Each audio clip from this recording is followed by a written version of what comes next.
structure divided. Common structure divided.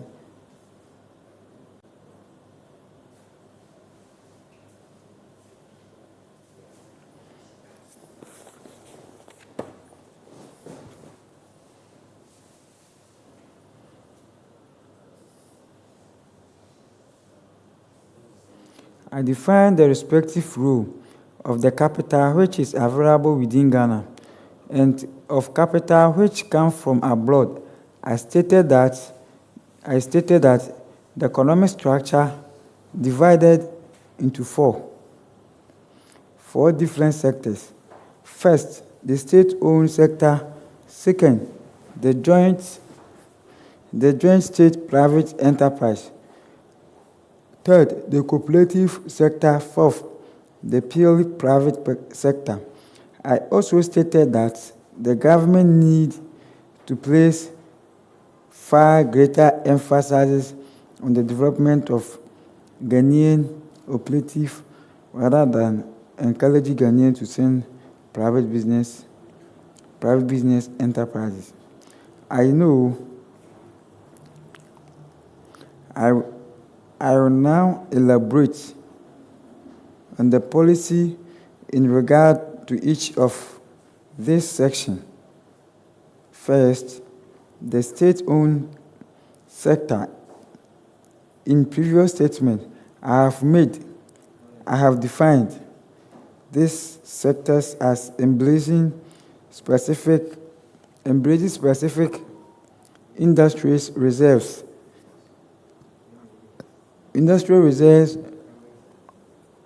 on the states to the state.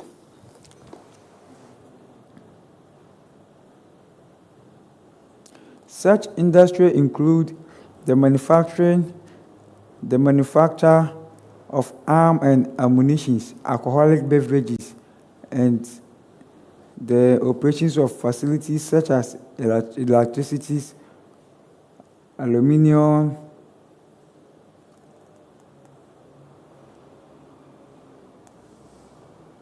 it has been decided that the wholly owned subsidiaries of the Industrial Development Corporation will be refrained permanently by the corporation on behalf of the state and not handed over to private enterprise. The second sector, joint private enterprise. It is intended to include those industries which, by their nature, make essential for the state. Make essential for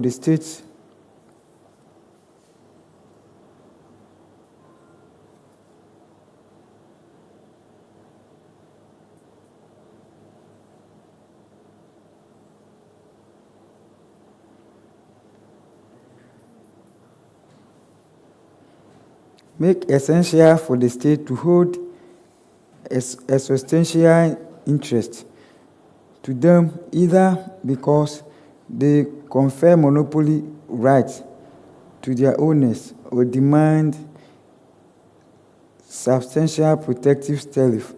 This sector will also help include those industries which the private enterprises partner and willing or unable undertake Ghanaian without participation. Ghanaian enterprise is all failed. In the past, the Ghanaian enterprises had given considerable assistance to Ghana private enterprise, but the results has been negligible and disappointing. So disappointing in fact that government feel that its assistance must be channeled in a more productive manner. My statement of the 2nd September and the government intention regarding Ghana private enterprise mean no more nor less than was stated. It does not mean that Ghana private enterprise is to be nationalized, but it must be stand on its own.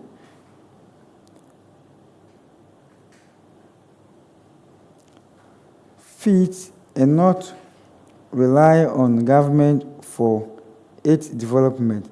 With regard to this distributive retail place, the government intends to foster cooperative to enter this field, both wholesale and retail.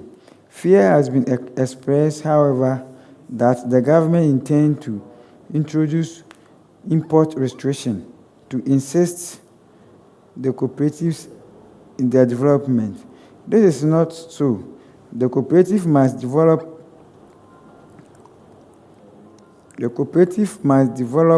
side by side a primitive enterprise, either overseas or Ghanaian owned.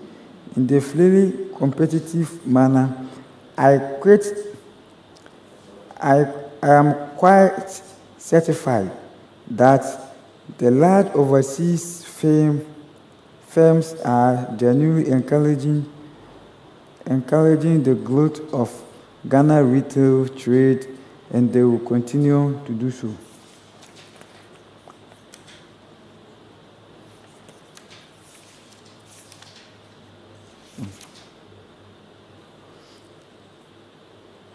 The next statement is the Red Cross Society.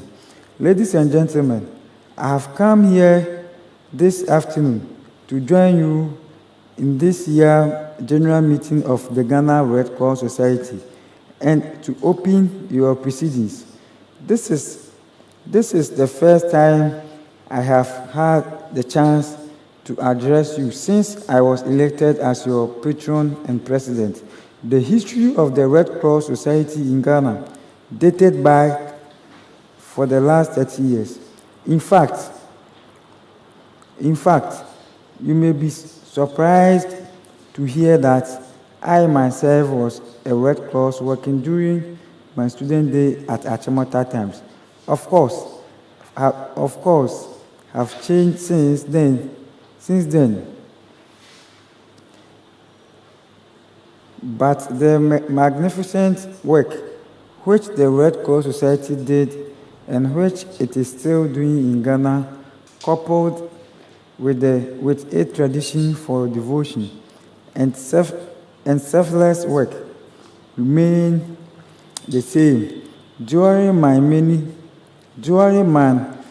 travel in the country, I have seen much evidence of the work it is doing in conjunction with the Ministry of Health to fight disease.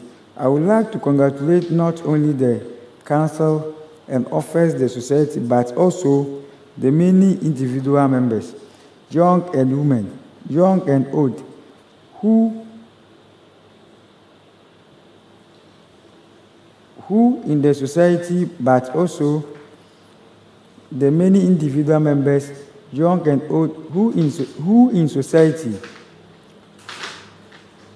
and our towns and villages are giving their time to assist in the great humanitarian enterprise.